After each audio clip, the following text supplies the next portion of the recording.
നമസ്കാരം. ഞാൻ നിങ്ങളുടെ സ്വന്തം ശരവൺ മഹേശ്വർ.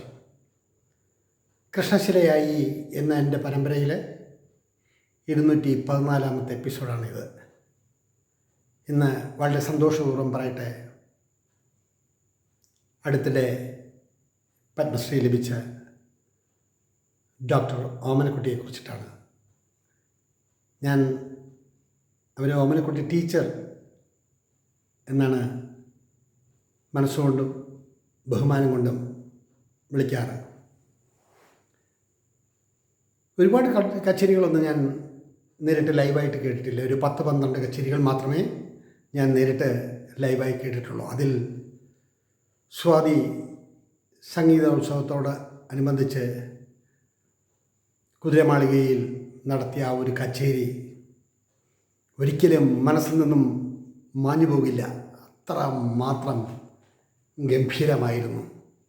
എത്രയോ വർഷങ്ങൾക്ക് മുൻപ് അന്ന് ആ സ്റ്റേജിൽ ഇരുന്നവർ പാടുമ്പോൾ ഒരു സ്വർഗീയമായ ഒരു അനുഭൂതി ഉണ്ടായി എന്ന് പറഞ്ഞാൽ അത് അതിശയോക്തിയാവില്ല. ഞാൻ ജനിച്ചു വളർന്ന തമ്പാനൂരിൽ നിന്നും തെക്കാട്ട് ശ്രീ MG രാധാകൃഷ്ണൻ്റെയും ഡോക്ടർ ഓമനക്കുട്ടി അമ്മയുടെയും MG ശ്രീകുമാറിൻ്റെയൊക്കെ വീട് വളരെ അടുത്താണ്. ഞാൻ പഠിച്ച മോഡൽ സ്കൂളിൻ്റെ പുറകുവശത്തായിട്ടാണ് ഇവരുടെ വീട്. ഒരുപാട് തവണ കണ്ടിട്ടുണ്ട്. സംസാരിക്കേണ്ട സാഹചര്യങ്ങളൊന്നും ഉണ്ടായിട്ടില്ല എങ്കിലും ഒരുപാട് തവണ കണ്ടിട്ടുണ്ട്. പക്ഷെ സംസാരിക്കുന്നത് വിദ്യാധിരാജ ഹാളിൽ തുളസീവന സംഗീതോത്സവത്തോടനുബന്ധിച്ചാണ്. ഇന്ന് ആ ഹാൾ എന്ത് കാരണത്താലാണെന്നറിയില്ല, അത് അടച്ചിരിക്കുന്നു. എത്രയോ വർഷങ്ങൾ കഥകളിയും കച്ചേരികളും ഒക്കെ നടത്തിയ ആ പുണ്യ പുരാണമായ പാവനമായ ആ ഹാൾ ഇന്ന് അടഞ്ഞു കിടക്കുകയാണ്. അതിൻ്റെ പിന്നാമ്പുറ കഥകളൊന്നും എനിക്കറിയില്ല. ശരിക്കും നേരിട്ട് സംസാരിക്കുന്നത്, ഓമനക്കുട്ടി ടീച്ചറിനോട് സംസാരിക്കുന്നത് അവിടെ വച്ചിട്ടാണ്. അവരുടെ ബന്ധുവായ കൊച്ചുമോനായ ഹരിശങ്കറിൻ്റെ കച്ചേരി നടക്കുന്നതിന് മുന്നേ അവരൊരു 4-5 മണിയോടുകൂടി അവിടെ എത്തിയിരുന്നു. അന്ന് തുളസീവനവും രാമേന്ദ്രൻ നായർ സർ അദ്ദേഹവും അവിടെ ഉണ്ടായിരുന്നു. ഒരു ഇടവേള കിട്ടിയപ്പോൾ ഞാൻ നേരിൽ കണ്ട് ടീച്ചറിനോട് സംസാരിച്ചു. ടീച്ചറിൻ്റെ വാട്സപ്പ് നമ്പർ ഇപ്പോഴും എൻ്റെ കയ്യിലുണ്ട്. എൻ്റെ ഈ പ്രോഗ്രാമുകളൊക്കെ ചെയ്യുമ്പോൾ ഞാൻ അയച്ചു കൊടുക്കാറുണ്ട്. അവരുടെ സ്വരത്തിന് തന്നെ ഒരു പ്രത്യേക രീതിയാണ്. അവരുടെ അവതരണ ശൈലിയും എല്ലാം നമ്മുടെ മനസ്സിന് ഭയങ്കരമായിട്ട് ആകർഷിക്കും. സംഗീത പാരമ്പര്യമൊന്നും എനിക്ക് അവകാശപ്പെടാനില്ലെങ്കിലും സംഗീതം കേട്ട് ആസ്വദിക്കാനും കീർത്തനങ്ങളും മറ്റും ആസ്വദിക്കാനുമുള്ള ഒരു കഴിവ് ദൈവം തന്നിട്ടുണ്ട്. എനിക്ക് ടെൻഷൻ വരുമ്പോഴും വിഷമഘട്ടങ്ങളിലെല്ലാം ഞാൻ ആ വിഷമഘട്ടങ്ങൾ തരണം ചെയ്യുന്നത് കർണാടക സംഗീതം കേട്ടിട്ടാണ്. ഇത് ഭംഗിവാക്കൊന്നുമല്ല, അങ്ങനെയാണ്. ഇന്ത്യയിലെ മികച്ചതായിട്ടുള്ള ഒരുപാട് പേരുടെ കച്ചേരികൾ കേൾക്കാനുള്ള സാഹചര്യം ഉണ്ടായിട്ടുണ്ട്. ഏറ്റവും എൻ്റെ മനസ്സിനെ ഹഠാതാകർഷിച്ചത് സ്വാതി തിരുനാൾ പുരസ്കാരം ലഭിച്ച അവസരത്തിലും സ്വാതി തിരുനാളിൻ്റെ കൃതികൾ ഇത്രത്തോളം പ്രാധാന്യത്തോടെ സദസ്സുകളിൽ അവതരിപ്പിക്കാൻ കഴിഞ്ഞതുമൊക്കെ വലിയ കാര്യം തന്നെയാണ്. പത്മശ്രീയൊക്കെ ലഭിക്കുന്നതിന് മുന്നേ ഒരു 4-5 പ്രാവശ്യം ഞാൻ ടീച്ചറിനെ കാണാൻ വേണ്ടി അവിടെ ചെന്നു. ഒരിക്കൽ ചെന്നപ്പോൾ അവിടെ വീട് പണി നടക്കുകയാണ്. വീടിൻ്റെ മെയിൻ്റനൻസ് പരിപാടികളൊക്കെ നടക്കുകയാണ്. ഞാൻ താമസിക്കുന്ന സ്ഥലത്ത് നിന്നും അവിടം വരെ പോയി മടങ്ങി വരുന്നതിന് ഏകദേശം ഓട്ടോ ഫെയർ നോക്കിയാൽ 100-400 രൂപയ്ക്ക് മുകളിൽ വരും. ഒരു തവണ പോയി കണ്ടില്ല, 2 തവണ പോയി കണ്ടില്ല, 3 തവണ പോയി കണ്ടില്ല. പോയതിൻ്റെ ഉദ്ദേശം എന്ന് പറഞ്ഞാൽ എൻ്റെ സ്പാർക്ക് മീഡിയയിലൂടെ ടെലികാസ്റ്റ് ചെയ്തുകൊണ്ടിരുന്ന പാർവതിയോട് പറയൂ, എന്ന കവിതാ സമാഹാരത്തിലെ ഒരു കവിത ടീച്ചറിനെ കൊണ്ട് പാടിപ്പിക്കണം, അത് ആ ചാനലിലൂടെ ടെലികാസ്റ്റ് ചെയ്യണം എന്നൊക്കെയുള്ള പ്ലാനും മനസ്സിൽ കൊണ്ടു നടന്നാണ് ടീച്ചറിനെ കാണാനായിട്ട് ഞാൻ അവിടെ ചെല്ലുന്നത്. നിർഭാഗ്യമെന്ന് പറയട്ടെ, എന്തുകൊണ്ടാണെന്നറിയില്ല, മനുഷ്യ മനസ്സ് ചഞ്ചലമാണല്ലോ. അത് എപ്പോൾ എങ്ങനെയൊക്കെ ഏത് തരത്തിലൊക്കെ പ്രതികരിക്കും എന്ന് പറയാൻ കഴിയില്ല. അത് ആരുടെയും തെറ്റല്ല, മനസ്സിൻ്റെ തോന്നലുകൾ. കടലിൽ കിടക്കുന്ന മീനിനെ അല്ലെങ്കിൽ തടാകത്തിൽ കിടക്കുന്ന മീനിനെ പിടിച്ച് കരക്കിടുമ്പോൾ അതിനുള്ള ഒരു പിടച്ചിലുണ്ടല്ലോ, ജീവൻ പോകുന്ന രീതിയിൽ. അതുപോലെ മനസ്സ് ചിലപ്പോഴൊക്കെ ഭയങ്കരമായി കലുഷമായിരിക്കും. അപ്പോൾ എൻ്റെ ആ കവിത ടീച്ചറിനെ കൊണ്ടൊന്ന് പാടിക്കണം എന്നുള്ള മോഹവുമായി 3-ാം തവണ ഞാൻ അവിടെ ചെല്ലുമ്പോൾ ടീച്ചർ അവിടെയുണ്ട്. ഞാൻ അവിടെ ചെന്ന് പറഞ്ഞു, സർ, മാഡം, ആദ്യം മാഡം എന്ന് വിളിച്ചു, പിന്നെ ടീച്ചർ എന്ന് വിളിച്ചു. ഞാൻ ശരവൺ മഹേശ്വറാണ്. 2-3 തവണ നേരിൽ കണ്ട് സംസാരിക്കുകയൊക്കെ ചെയ്തിരുന്നു. എനിക്കൊരു 10 മിനിറ്റ് സംസാരിക്കണം ഒരു കവിതയെക്കുറിച്ചിട്ടാണ്. എന്താണെന്നറിയില്ല, ടീച്ചർ ഭയങ്കരമായിട്ട് അസ്വസ്ഥമായിട്ട് പറഞ്ഞു, ഞാനൊരു സൃഷ്ടി നടത്തിക്കൊണ്ടിരിക്കുകയാണ്, എഴുതിക്കൊണ്ടിരിക്കുകയാണ്. അപ്പോൾ ഞാൻ പറഞ്ഞൊരു 10 മിനിറ്റ് മതി. അല്ല, എനിക്ക് കഴിയില്ല,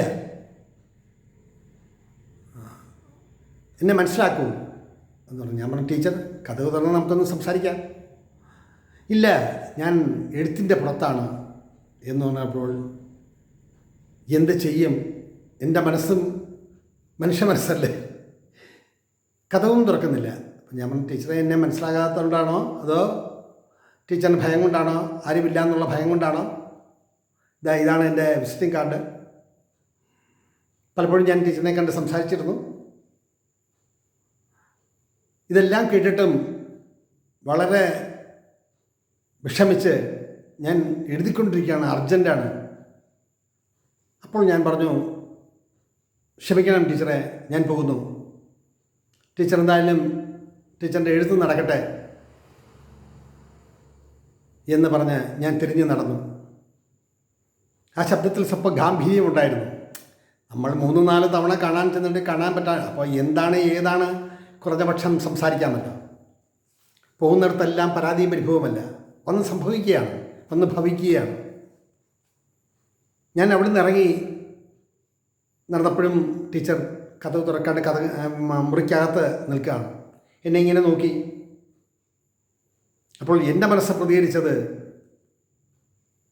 ടീച്ചർ എന്താ ഇന്ത്യയുടെ ചരിത്രം പുതിയതായിട്ട് കുറിക്കുകയാണ്, ഞാനും ഒരു എഴുത്തുകാരനല്ലേ, കുറഞ്ഞ പക്ഷം അതിൻ്റെ ഒരു ആദരവ്, അല്ലെങ്കിൽ കുറഞ്ഞ പക്ഷം എന്താണ് പറയാൻ വന്നത് എന്ന് കേൾക്കാനുള്ള ഒരു യുക്തി ടീച്ചറിനില്ലേ എന്ന് മനസ്സിൽ തോന്നി. അപ്പോൾ ഞാൻ കാണുന്ന വീടിൻ്റെ കഥയിൽ നിന്നും ഫ്രണ്ടിൽ ഒരു 10 ചൂടേ ഞാൻ വെച്ചിട്ടുള്ളൂ. ഞാൻ അവിടെ നിൽക്കുകയാണ്. ഇനി എന്താണ് ചെയ്യേണ്ടത്? അതും തിളച്ചു പൊങ്ങുന്ന ചൂടും. ഓട്ടോറിക്ഷ പുറത്ത് വെയിറ്റ് ചെയ്യുകയാണ്. അങ്ങനെ ഞാനവിടെ നിന്നു, ടീച്ചർ അവിടെ നിന്നു. ഏകദേശം അത് തന്നെ എടുത്ത് കാണുമ്പോൾ ഒരു 5 മിനിറ്റിന് മേളിൽ ഒന്നും മിണ്ടാതെ ഞാൻ തിരിച്ചൊന്ന് നോക്കിയിട്ട് ഞാൻ അവിടെ നിന്ന് ഇറങ്ങി വണ്ടിയിൽ കയറി തിരിച്ച് ഇവിടെ എത്തി. മനസ്സ് വല്ലാണ്ടങ്ങ് പ്രക്ഷുബ്ധമായി. പക്ഷേ എങ്കിലും വലിയൊരു കലാകാരി എന്തായിരിക്കും അപ്പോൾ അവരുടെ മനസ്സിലെ ചിന്ത എന്നൊന്നും എനിക്കറിയില്ല. അതാണ് ലാസ്റ്റിൽ ഞാൻ കാണുമ്പോൾ ഉണ്ടായത്. ഇത്രയും ഇവിടെ പറഞ്ഞത് അതിനുശേഷമാണ് പത്മശ്രീയൊക്കെ അവർക്ക് ലഭിക്കുന്നത്. അവരുടെ കച്ചേരികൾ, അവരുടെ സ്വരം നമ്മുടെ ആസ്വാദ്യ തലത്തിന് മുകളിലാണ്. എത്രയോ കച്ചേരികൾ. ബഹുമാനം എന്ന് പറയുന്നത് നമ്മുടെ മനസ്സിൽ നിന്നുണ്ടാകുന്നതാണല്ലോ. ആ ഒരു വലിയ ബഹുമാനം അതിനുശേഷവും ഞാൻ കൊടുത്തുകൊണ്ടേയിരുന്നു. അവരുടെ കച്ചേരികളിൽ സ്വാതി തിരുനാളിൻ്റെ കീർത്തനങ്ങൾ അവർ പാടുമ്പോൾ മറ്റു ഗായികമാരിൽ നിന്നും മറ്റു സംഗീതജ്ഞരിൽ നിന്നും വളരെ വ്യത്യസ്തമായിട്ടാണ് അവർ പാടിയിരുന്നത് എന്നതാണ് പ്രസക്തം. എം ജി ശ്രീകുമാർ പാടുന്ന രീതിയൊന്ന് വേറെ, എം ജി രാധാകൃഷ്ണൻ പാടുന്ന രീതിയൊന്ന് വേറെ. ഇവരിൽ നിന്നും എല്ലാം വ്യത്യസ്തമായി എനിക്ക് അനുഭവപ്പെട്ടതാണ് ഞാൻ നിങ്ങളോട് പറയുന്നത്. അത് ഒരു എന്താ പറയുക, ആ ഒരു നാദത്തിൻ്റെ മാസ്മരിക ശക്തി ഭയങ്കരമാണ്. അവരെക്കുറിച്ച് ഞാൻ കുറച്ച് നോട്ട്സൊക്കെ പ്രിപ്പയർ ചെയ്തിട്ടുണ്ട്. ഇത് ഷൂട്ട് ചെയ്യുമ്പോൾ രാത്രി 2 മണി കഴിഞ്ഞ് 52 മിനിറ്റാണ്. പട്ടണം സുബ്രഹ്മണ്യ അയ്യർ എഴുതിയ ഹരികോ അംബോജി രാഗത്തിലുള്ള താളം രൂപകം ആയിട്ടുള്ള ആ കീർത്തനത്തിൽ സാകേത നഗരനാഥ സാകേത നഗരനാഥ എന്നുള്ള കീർത്തനം, അതേപോലെ മഹാകവി കട്ടമത്ത് കുറുപ്പിൻ്റെ കീർത്തനങ്ങൾ ഞാൻ മറ്റാരും പാടിക്കേട്ടിട്ടില്ല. സത്യത്തിൽ എനിക്കറിയുമില്ല. പക്ഷേ എഴുത്തിനെക്കുറിച്ചറിയാം, പക്ഷേ പാട്ടായി പാടിയിട്ടില്ല. അത് ഡോക്ടർ ഓമനക്കുട്ടി ടീച്ചർ പാടുമ്പോൾ അതൊരു ചിത്രശലഭങ്ങൾ ഇങ്ങനെ പറന്നു പോകുന്നത് പോലെയോ റോസാപ്പൂക്കൾ വിടരുന്നത് പോലെയോ നമുക്ക് അനുഭവപ്പെടും. പരമപാവന ഹംസാനന്ദ ദശരഥ നന്ദനര പരമപാവന ഹംസാനന്ദ ദശരഥ നന്ദനര ഓമനക്കുട്ടി ടീച്ചറിൻ്റെ കണ്ടത്തിലൂടെ അത് കേൾക്കുമ്പോൾ നമ്മുടെ മനസ്സും ശരീരവും ഒരു പ്രത്യേക തലത്തിലെത്തും. അതുപോലെ തന്നെ ഇരയിമ്മൻ തമ്പിയുടെ ഓമന തിങ്കൾ കിടാവോ എന്ന ഗാനം ആലപിക്കുമ്പോഴും ദശാവതാര കീർത്തനം പരമപാവന പാഹിമാം, അതേപോലെ രാമായണ കിളി ശാരിക പൈങ്കിളി ശ്രീ എം ജി രാധാകൃഷ്ണൻ പാടുന്നതിനെക്കാട്ടിയും എനിക്കിഷ്ടം ഓമനക്കുട്ടി ടീച്ചർ പാടുന്നതാണ്. അതുപോലെ സ്വാതി തിരുനാളിൻ്റെ എത്രയോ കീർത്തനങ്ങൾ എണ്ണിയാൽ തീരില്ല. ശരിക്കും പത്മശ്രീ നെയ്യാറ്റിൻകര വാസുദേവനും പത്മശ്രീ ഓമനക്കുട്ടി ടീച്ചറും സ്വാതി തിരുനാളിൻ്റെ കീർത്തനങ്ങളെ ലോകമെമ്പാടും പാടി പുകഴ്ത്തിയിട്ടുണ്ട് എന്ന് പറഞ്ഞാൽ അത് അതിശയോക്തിയാവില്ല. അതിനത്രമാത്രം പൂർണ്ണതയുണ്ട്. അതുപോലെ തന്നെ വാക്കുകളുടെ അർത്ഥതലം, വാക്കുകൾ എങ്ങനെ അവതരിപ്പിക്കണം, കേൾവിക്കാരന് മനസ്സിലാകുന്ന തരത്തിൽ വളരെ ചിട്ടയോടും അടുക്കോടും കൂടി പാടുന്ന അപൂർവം ചിലരിൽ ഒരാളാണ് ഡോക്ടർ ഓമനക്കുട്ടി. ആലങ്കാരികത ഒന്നും ഇല്ലാണ്ട് പറയാം, ദൈവം കനിഞ്ഞനുഗ്രഹിച്ച ഒരു സ്വരമാധുരി ഇനിയും ഒരുപാട് കാലം ഈ പ്രപഞ്ചത്തിലുണ്ടാവട്ടെ. കാലത്തിൻ്റെ ചെപ്പിൽ നിറച്ച സ്വർണ്ണ നാണയങ്ങളാണ് അവർ പാടിയ കീർത്തനങ്ങളെല്ലാം. എനിക്ക് ഞാനൊരു 6-7 കച്ചേരികൾ മാത്രമേ കേട്ടിട്ടുള്ളൂ. പക്ഷേ അവർ പാടിയ ഓരോ കീർത്തനങ്ങളുടെയും ആഴം, ഡെപ്ത് നമ്മൾ ഉൾക്കൊള്ളേണ്ടതുണ്ട്. കുറച്ച് ചിത്രങ്ങളിലും അവർ പിന്നണി പാടിയിട്ടുണ്ട്. അതിൽ എനിക്ക് ഏറ്റവും ഇഷ്ടം സ്വാതി തിരുനാളിൽ അവർ പാടിയതാണ്. അവരെക്കുറിച്ച് എഴുതിയ ഒരു ബ്രീഫ് അത് വിശദമായി എൻ്റെ ഈ എപ്പിസോഡിനുള്ളിൽ ചേർത്തിട്ടുണ്ട്. എങ്കിലും അവരെക്കുറിച്ചിട്ടുള്ളൊരു ബ്രീഫ് ഞാൻ നിങ്ങളെ വായിച്ച് കേൾപ്പിക്കാം. പത്മശ്രീ ഡോക്ടർ കെ ഓമനക്കുട്ടി കർണാടക സംഗീതജ്ഞനും ഹാർമോണിസ്റ്റുമായിരുന്ന മലബാർ ഗോപാലൻ നായരുടെയും സംഗീത അധ്യാപിക ഹരിപ്പാട് മേടയിൽ കമലാക്ഷി അമ്മയുടെയും മകളായി 1943 മെയ് 24 ആലപ്പുഴ ജില്ലയിലെ ഹരിപ്പാടിലാണ് ജനിച്ചത്. പ്രമുഖ സംഗീതജ്ഞനായ എം ജി രാധാകൃഷ്ണൻ, ഗായകൻ എം ജി ശ്രീകുമാർ എന്നിവർ സഹോദരങ്ങളാണ്. ഗവൺമെൻറ് കോളേജ് ഫോർ വുമൻസിൽ സംഗീത അധ്യാപികയായി ചേർന്നു. അവിടെ 37 വർഷം ജോലി ചെയ്ത ഇവർ പിന്നീട് കേരള സർവകലാശാലയിൽ സംഗീത വിഭാഗം മേധാവിയായി. അയിത്തം, വാനപ്രസ്ഥം, നെയ്യാറ്റിൻകര ഗോപൻ്റെ ആറാട്ട് എന്നീ ചലച്ചിത്രങ്ങളിൽ പാടി. കഥകളി സംഗീതം ഉദ്ഭവവും വികാസവും എന്ന വിഷയത്തിൽ doctorate, Kerala Sangeetha Nataka academy award, Swathi പുരസ്കാരം, പത്മശ്രീ തുടങ്ങി നിരവധി പുരസ്കാരങ്ങൾ തേടി വന്നിട്ടുണ്ട്. ഇപ്പോൾ തിരുവനന്തപുരത്ത് താമസിക്കുന്നു. സംഗീതം അഭ്യസിക്കുന്നവരും സംഗീതത്തെപ്പറ്റി പഠിക്കുന്നവരും ഒരു പക്ഷേ എൻ്റെ തോന്നലാവാം, ഒരു കീർത്തനം എങ്ങനെ ആലപിക്കണം, ഒരു കീർത്തനത്തിൻ്റെ അർത്ഥതലം എങ്ങനെയാവണം,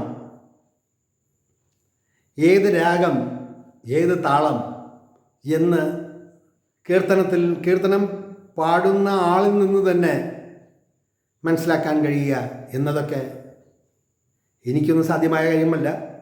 കേട്ടിരുന്ന് ആസ്വദിക്കാം, തലവിലുക്കാം, കൈകൊണ്ട് താളം പിടിക്കാം, ഇതൊക്കെ ചെയ്യാനേ എനിക്ക് കഴിയുള്ളൂ. പക്ഷേ ചിലരുടെ കച്ചേരികൾ നമ്മുടെ മനസ്സിലുണ്ടാക്കുന്ന ചലനങ്ങൾ ഭയങ്കരമാണ്. ഇപ്പോൾ രാജ്യം അവരെ ബഹുമാനിച്ചിരിക്കുന്നു. അതിൻ്റെ സന്തോഷം എങ്ങനെയാണ്? എനിക്കിഷ്ടപ്പെട്ട പൂക്കളിലൊന്ന് കണിക്കൊന്നയാണ്. പിന്നെ എനിക്കിഷ്ടപ്പെട്ട കളർ വയലറ്റുമാണ്. എന്നതുപോലെ ഓരോരുത്തർക്കും ഓരോ ഇഷ്ടങ്ങളാണ്. പക്ഷേ സ്വാതി തിരുനാളിൻ്റെ കീർത്തനങ്ങൾ ഡോക്ടർ ഓമനക്കുട്ടി അവതരിപ്പിക്കുമ്പോൾ, പാടുമ്പോൾ സാക്ഷാൽ സ്വാതി തിരുനാൾ തന്നെ വന്ന് കേൾക്കുമോ എന്ന് ഞാൻ സംശയിച്ചിട്ടുണ്ട്. രാഗവിസ്താരം എന്നൊക്കെ പറഞ്ഞാൽ എനിക്കതിനെപ്പറ്റി ഡീപ്പായിട്ട് പറയാനൊന്നും അറിയില്ല. പക്ഷേ രാഗവിസ്താരമൊക്കെ കേട്ടാൽ നമ്മൾ കേട്ടിരുന്നും അതിൽ ലയിച്ചു പോകും. അത്ര മാത്രം പൂർണ്ണതയുള്ളൊരു വലിയ ഗായിക. ഈ ജന്മത്തിൽ അവരെ കാണാനും അവരുമായി സംസാരിക്കാനും അവരുടെ കീർത്തനങ്ങൾ കേൾക്കാനുമൊക്കെ കഴിയുക എന്നത് ഒരു മഹാഭാഗ്യമായി കണ്ടുകൊണ്ട് എൻ്റെ വാക്കുകൾ ഇവിടെ ചുരുക്കട്ടെ. നന്ദി, നമസ്കാരം.